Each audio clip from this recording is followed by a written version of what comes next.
You're not going to believe this, but a new episode of A Knight of the Seven Kingdoms has arrived early, and we're here to break it all down. 2 days before the Super Bowl, and the gods have delivered an episode setting up one of the most epic battles in Westeros history with just 14 fighters. How can something so small feel so massive? That's the power of storytelling, and this show nails it. In this video, we're diving deep into all the Game of Thrones connections, analyzing who's fighting on each side of the Trial of Seven, uncovering clues about that mysterious fortune teller, and exploring why Dunk might never have been knighted at all. But first, a quick note. We write, edit, and produce these videos ourselves, so every like, subscribe, and comment helps us grow. Follow and subscribe to our channel, Movies and Series Reset, and let's keep this conversation going. Oh, and apologies for the sound quality. Our microphone had a run-in with what we can only assume was a very curious direwolf. The episode opens with what looks like a starry sky, perfect for a hedge knight like Dunk, who often sleeps under the stars. But as the camera pans down, we realize these aren't stars, they're torches reflecting off the cold stone walls of Ashford Castle's dungeon. Last episode, Dunk laid hands on Prince Aerion Targaryen, and by laid hands, we mean he gave him a beating he won't soon forget. Prince Aerion, son of Mar and grandson of King Daeron II, was furious that a commoner would insult the Targaryen name by performing the legend of Serwyn of the Mirror Shield, a tale of a knight slaying a dragon. Since the Targaryens see themselves as the blood of the dragon, Aerion took this as treason. In the books, Dunk admits he doesn't know what came over him. He saw a girl in trouble and acted on instinct. Now, he's paying the price for roughing up a prince who's ninth in line to the throne. This show's attention to detail is incredible. Last episode, Plummer mentioned rain might be coming, and what do we see as Dunk looks out his cell window? Rain and a rat, but unlike the rats in King's Landing, Dunk gently pets this one. Having grown up in Flea Bottom, he knows what it's like to be at the bottom. It's a small but powerful moment. Rats were the disguised blood and cheese used to infiltrate the Red Keep. After their tragedy, King Aegon II ordered every rat catcher hanged, and more cats were brought into the Red Keep. So that cat Aerion threw down the well, maybe it's a distant ancestor of those cats. The rain and the rat are classic examples of pathetic fallacy, the rain foreshadowing Dunk's descent into the Trial of Seven, and the rat hinting at the betrayal of Sir Steffon Fossaway. But we'll get to that. Egg arrives in his princely Targaryen robes, revealing his true identity as Aegon V, 10th in line to the throne and 4th son of Mar Targaryen. Dunk even guesses how many Aegons have been king: Aegon the Conqueror, Aegon the Usurper from House of the Dragon, Aegon the Dragonbane, and Aegon the Unworthy. Being 10th in line earns Egg the title Aegon the Unlikely, but last episode, a fortune teller claimed Egg would die as king in a fire. Here's where things get interesting. The actress playing the fortune teller is the same one who played the innkeeper in episode 1. Some fans think she might actually be Brynden Bloodraven Rivers, a Targaryen bastard and sorcerer who later becomes the Three-Eyed Raven. He had the power to glamour himself to look like others, and he was alive during the Ashford tourney. Could this be a hint? Let us know what you think. Dreams, visions, and prophecies have always played a huge role in the Game of Thrones universe. There's Daenerys the Dreamer, who foresaw the doom of Valyria, Aegon the Conqueror, who dreamed of uniting Westeros against the White Walkers, and even Helena Targaryen. A Knight of the Seven Kingdoms adds Daeron Targaryen to this list, Egg's eldest brother and 8th in line to the throne, not to be confused with the current king, Daeron II. Daeron was the drunk we met in episode 1, the one who warned Dunk to stay away from him because he saw him in a dream. Daeron was supposed to take Egg to the tourney, but since he had no intention of fighting, Egg went looking for a knight to squire for. As Dunk puts it, Egg was so desperate he'd have squired for a donkey. Daeron tells Dunk his dreams aren't like ours, they come true. In his dream, he saw Dunk, a great fire, and a dead dragon with wings so vast they could cover all of Ashford Meadow. But this can't be literal. Dragons haven't been seen in Westeros for 56 years. The last one died in 153 AC, small and sickly, never even given a name. It won't be for another 90 years that Daenerys' dragons hatch in Essos, so if it's not a literal dragon, maybe it's a metaphor, a Targaryen. And if Dunk is involved in this death, it's a heavy burden to carry. Egg brings Dunk food and an apology. He lied and Dunk is rightfully furious. Without Egg, he wouldn't be in this mess. To make matters worse, Dunk thought this was all a joke to humiliate him. The show even plays into this idea of Dunk as a fool, especially through the tale of Florian and Jonquil. We saw a puppet reenactment of this story in episode 2, and now Dunk holds up the decapitated head of Florian, a dark omen. It's a stark reminder that the ideal knight only exists in legends, and Dunk is struggling with that reality. Egg confesses the truth. He and Daron were supposed to hide at the inn until the tourney ended. Daron even shaved Egg's head to hide his silver hair. Dunk says it was bad luck that they found each other, which contradicts Egg's earlier claim that their meeting was good luck, symbolized by a shooting star.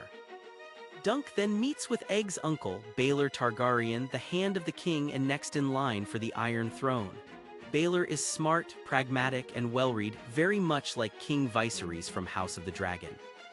He doesn't rush to judgment, unlike some kings we've seen. There are small details here that reveal Baelor's character. He's surrounded by books showing his dedication to knowledge. He's calm even when Dunk raises his voice. Most importantly, Baelor puts justice above family. He could have executed Dunk based on Aerion and Daron's testimony, but he doesn't. Instead, he informs Dunk of his right to a trial by combat. However, Baelor's hands are tied. Dunk did lay hands on a prince, and the last person who did that lost a hand. Since Dunk used both his hand and foot, he'd lose both. This is why Baelor suggests a trial by combat, letting the gods decide. The next scene shows Lords Ashford, Tyrell, Baelor, Mar, and Aerion holding court over Dunk. Aerion, disrespectfully smashing walnuts, thinks he can refuse the trial by combat, but Dunk can only be denied if Aerion withdraws his claim.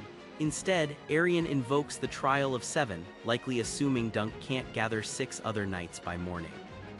Baelor's hands are tied again. It's Aerion's right. And let's not forget Lord Ashford kneeling to pick up Aerion's nut. Some things you just can't unsee. Mar is clearly displeased. This puts Aerion in danger and forces members of the Kingsguard and even Mar himself to fight.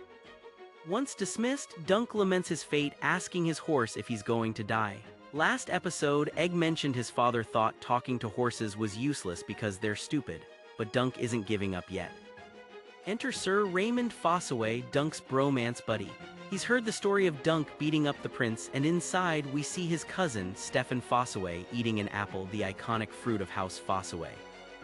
Last episode, we heard Stefan has no chivalry, so it's surprising when he claims to have seen what Aerion did to Tansel and wants to fight for honor. The Fossaways also despise the Targaryens, seeing them as incestuous warmongers. But we'll see just how far Stefan's honor goes. Stefan claims he can recruit men like Lionel Baratheon, Tybalt Lannister, and Alan Bracken, but by the end of the episode, we learn he never went to any of them. The only reason Lionel is there is because Egg asked him. In the book, Dunk himself tries to recruit Lords Lannister and Bracken, who bluntly refuse, so Stefan's promise is just empty words. Dunk could run, but that would likely end in his death or a life on the run, never achieving his dream of knighthood. Dunk is shocked when Egg returns, this time with his brother, Daron. Dunk isn't happy to see the man who lied about kidnapping Egg, but Daron has an offer. He'll fight on Dunk's side, but plans to get hit once and then play dead, making it a 6-for-7 fight if Dunk can gather his men. You might be wondering, why would Egg help Dunk in a battle that could kill his father and brothers? The key here is that death isn't guaranteed in a trial of 7. A side wins by making the other yield or become incapacitated.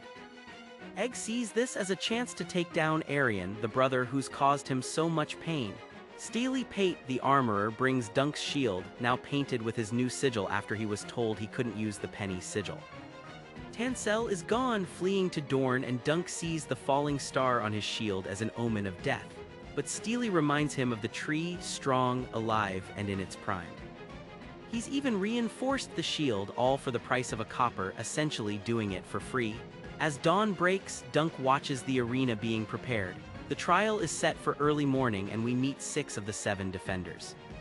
There's Dunk, Lionel Baratheon, who loves a good fight, Humphrey Harding, the man whose leg was crushed by Aerion's stallion, and Sir Robin, who believes in Dunk's cause and might be half-mad.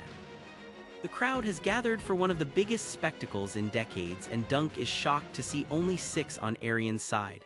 Arion himself, Daron, and 3 Kingsguard members, Sir Roland Crakehall and Sir Donal of Duskendale. The reason? Stefan betrayed Dunk, switching sides after Arion promised him a lordship. This betrayal pushes Raymond to join Dunk's side, but Dunk hesitates when Raymond asks to be knighted. Why? Because there's ambiguity in the book about whether Dunk was ever truly knighted by Sir Arlen. The show hints he wasn't. In episode 1, when Plummer asks if there were witnesses to his knighting, Dunk says, only a robin in the thorn tree. And later, there's a shot of Dunk kneeling, almost mirroring Raymond's knighting moment, with Arlen's ghostly voice saying, "What are you looking at me for, kid? I never knighted you." The teams are now 6 versus 7 in Arion's favor. Arion insists they need exactly 7 or Dunk is deemed guilty. Dunk gives an impassioned speech about honor, hoping someone will step forward. Just as it seems hopeless, a man stands up, only to let out the loudest fart in Westeros history. It's a perfect balance of tone, blending humor with high stakes. When all seems lost, Prince Baelor arrives to fight for Dunk. The crowd erupts as the Game of Thrones theme plays in full. Baelor believes Dunk is doing what any true knight must, protecting the innocent. His arrival changes everything. The Kingsguard are sworn to protect Baelor, so they may have to focus on others or yield. Daron won't harm his uncle, and it'll be interesting to see if Mar or Arion strike at him. The end of episode 4 is just the beginning of episode 5, the epic trial of 7. Who will live, who will die? And will Dunk prove his innocence? We'll have to wait until next week to find out. Follow and subscribe to our channel, Movies and Series Reset, for more reviews and deep dives. Until then, remember, great stories are worth fighting for.